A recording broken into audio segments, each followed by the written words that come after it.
Hello and welcome to another episode of Joy This Moment. I'm your coach and host, Mevi Ahmed, here to open hearts and transform minds so you can be the best and most joyous version of yourself. Today, I just realized I'm bringing this episode exactly 10 days later from my last one, which was about all of the travel dramas and the COVID test that I had to do as a last minute thing dropping into London, and I can't believe it's been 10 days since that. So to give you a quick update, I have made it to the United Arab Emirates. Everything was smooth after me getting that test from London, which yes, of course, was negative, otherwise I wouldn't be allowed to travel. In fact, they just don't let you on the plane.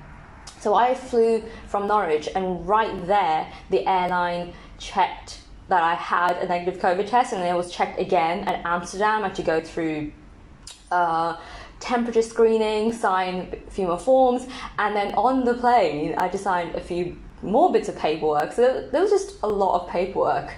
And then when I finally made it to Dubai, I was like, oh my gosh, I hope this test is accepted. I don't know, I just had all of these fears that have I done something wrong, because everything just went so smoothly. Like the entire day just went so smoothly. I was like, is this too good to be true? And then that's just that little voice in my head self-sabotaging the day, because yeah, it was a pretty smooth flight. I had most of the plane to myself, which is quite a luxury, might add.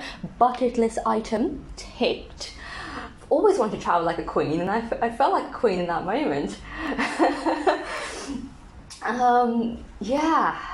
Having said that, it still desperately needed a back massage. So I made sure I gave myself a spa day, and luckily where my dad lives, there's a really nice salon just about a 3-5 minute walk, which even here people are like, why are you walking? Just get in a car and drive. And I'm just so British that if I see something that's 2 blocks down, I would just walk it regardless of the heat. So where am I now? I'm out in Ras Al Khaimah, which is about 70 minutes drive from the airport. Although that was during the night, so I don't know what it'll be like during the day, if there's going to be much traffic. I don't know. We haven't done that stretch. I haven't gone back to Dubai, although we do plan to go this weekend and check out some of the old souks and old quarters. So that is very exciting, because I love historic cultural things. As much as I love the whole luxury and abundance and all the glitz and glamour of Dubai, I do like to, what's that word that I'm thinking of? I do like to parallel it. Oh gosh, I just can't think of the right word, but contrast. That's the one, contrast. I love to contrast it with cultural and heritage-based activities, because that's just me. I'm a little old-fashioned, but as I say, old is a little bit of gold. I really love being here, and I've just realized this on day 5. I think we're on day 5 of my trip. You know what? The minute you get on the plane and travel elsewhere, all concept of time and day and space, it's just all lost. Everything just feels like a blur. But I think I'm already on day 5 of this trip, which is crazy. Because on Wednesday it'll be about a week since I came here. Also crazy. Anyway, during the day, Dad's in his office, and I've turned his home into my home office and taken over the living room. He's got a really cute, spacious one-bed apartment, and the living room is literally my space. I've got, as long as, I was literally telling my dad, as long as I have space for my yoga mat, I don't care about anything else. And I actually brought my yoga mat with me. So this is the first time that I have traveled this far internationally, right? Like, so I'm for this long, because I'm thinking of staying here about 2 months-ish, but let's see what happens. So this is the first time I've traveled this far for potentially this long with just cabin baggage, bearing in mind that more than half the plane was empty. So if I wanted to bring more, I easily could have, but I just enjoy being a light traveler. And I was telling myself, well, man, what are the crucial things you need? I was like, well, yoga pants, yoga mat, tripod, my phone. If my laptop comes along, that's a bonus. So I really don't need that much because I'm actually here to shop quite a bit. Thanks to my yoga lifestyle, yoga diet, and all of the new changes I've brought to myself and to my body, I actually need a whole new wardrobe. And my father literally looked terrified. He's like, oh my gosh, she's here to spend all my money. I was like, don't worry, Dad. If there's anything you want to gift me, that's fine. But I will just buy whatever I want because I am on holiday. Well, holiday-ish and working a little as well. Okay, so I can feel my stomach communicating with me and I am feeling quite hungry. So let's get to the crux of this episode. Today I want to talk to you about why it's so important to date yourself. So yeah, when I was thinking about what to talk about in this episode, I was like, let's talk about dating, but let's bring it down to the individual, down to yourself. Because it's so important to spend time with yourself. We underestimate how important it is. In a world where we're constantly surrounded by people, and the people can be your friends, your family, and whoever you live with, it's so hard to find those moments of solitude, or reverse it. We're not used to having those moments of solitude, and sometimes it can be quite scary. It can feel a little bit scary to date yourself, but I want to give you 3 reasons why it is so important to go out and date yourself. So reason number 1, it improves self-reliance and independence. When you spend time with yourself, you actually tend to realize what are your strengths and weaknesses.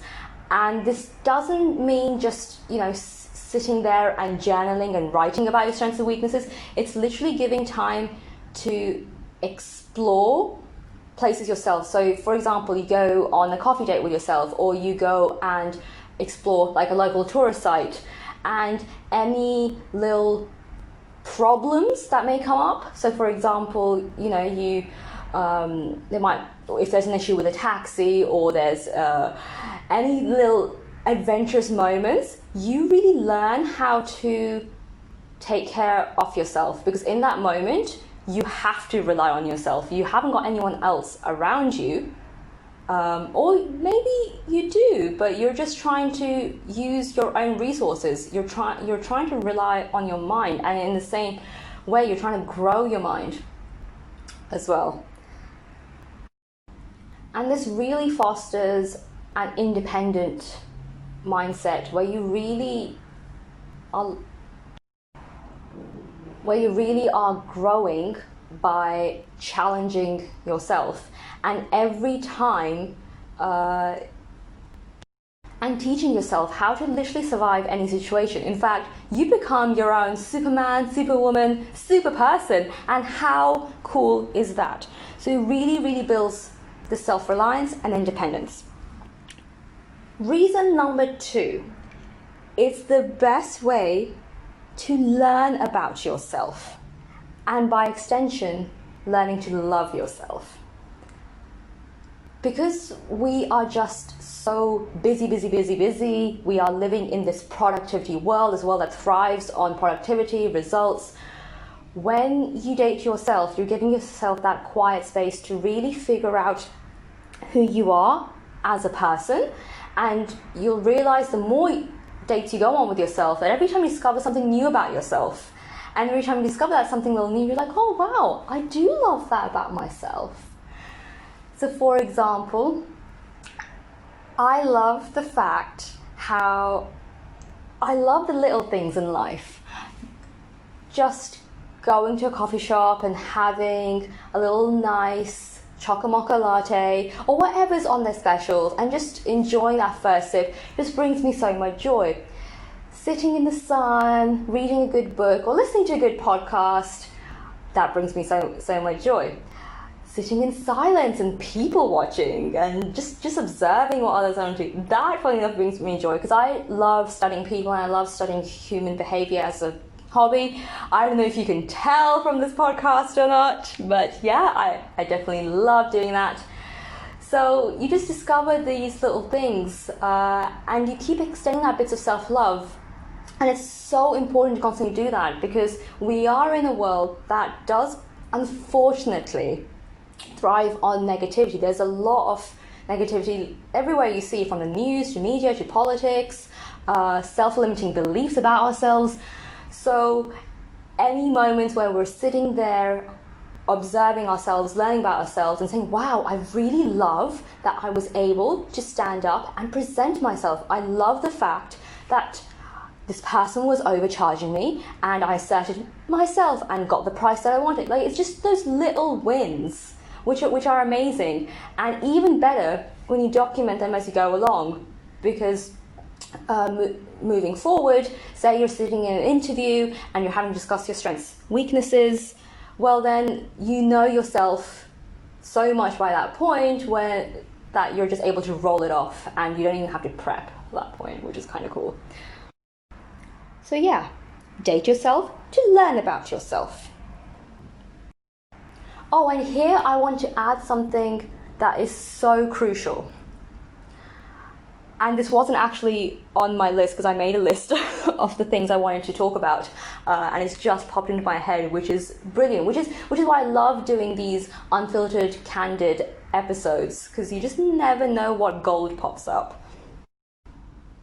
And the question I want to ask you is this: when's the last time you asked yourself, what is it that you truly want?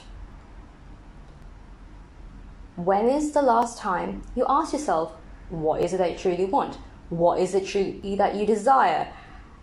I totally understand I'm doing a little bit of Lucifer on here. By the way, I am a huge Tom Ellis fan and just totally binge watch the Lucifer series, and I'm just waiting for the next season to pop up whenever it does. So anyway, let me Lucifer you. What is it that you truly desire? And the reason I'm asking this is because we spend so much of our time focusing on what we don't want that we barely focus ourselves on what we do want. And this is where our energy flow becomes so important, because if you spend so much of your energy focusing on what you don't want, guess what? You'll end up finding and getting what you don't want.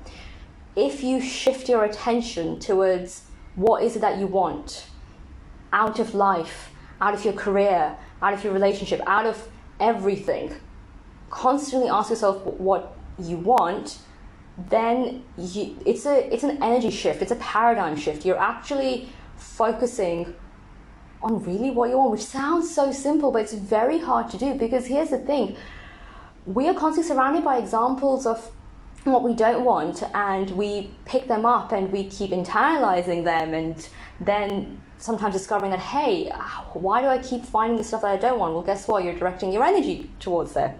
How does this link into dating yourself? Well, when you spend time with yourself, discovering who you are as a person, when you spend so much time learning, or when you just dedicate some time in your day or a day of your week, I call them solitude Sundays. So for me, that's a non-negotiable. I have to sit there one day a week, spending the day with myself, so I can know myself. The more you get to know yourself, the more you realize what is it that you truly want in life. It is as simple as that. But you have to make space in your schedule to do that, and schedule it in as a non-fucking negotiable, right?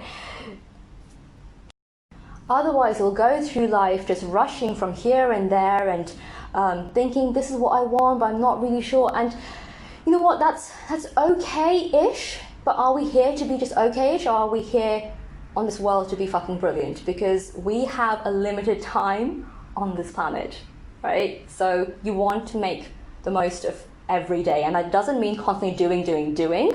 A lot of the time it's not doing so much, which is something that I am learning as I transition from being an employee mindset to an entrepreneur mindset. I'm learning so much how to do less, but still do more in the process of doing less. And also, starting my coaching business is something that I would have never really come to the conclusion of had I not spent a lot of time with myself and really asking those honest questions without the fear of thinking what other people will think, because this is my life and this is no one else's life, and being totally unapologetic about that. Right, back to reason number 3 that's actually written on my list. So, reason number 3 of why you should date yourself, it's a way to unwind. You can literally be yourself, do whatever you want when you give yourself those few hours or that day in the week, and just enjoy yourself. Live in that moment of joy. If you want to spend the day in bed and just watch Netflix, and for you that brings you so much joy, freaking do it. I've done it. It does bring me joy. It doesn't bring me joy every time, so I have to change up what I do on my Solitude Sundays, but it's designated me time. So unwind and love it. So to summarize, 3 reasons why you should date yourself. It's a way to know yourself, love yourself, be yourself, and discover what you really want in life, and keep coming back to that question, as Lucifer asks, what is it that you truly desire? Alright, so right now my stomach truly desires some waffles, so I am going to go grab some waffles. Thank you so much for tuning in to another episode of Joy This Moment, and I'll catch you in the next one.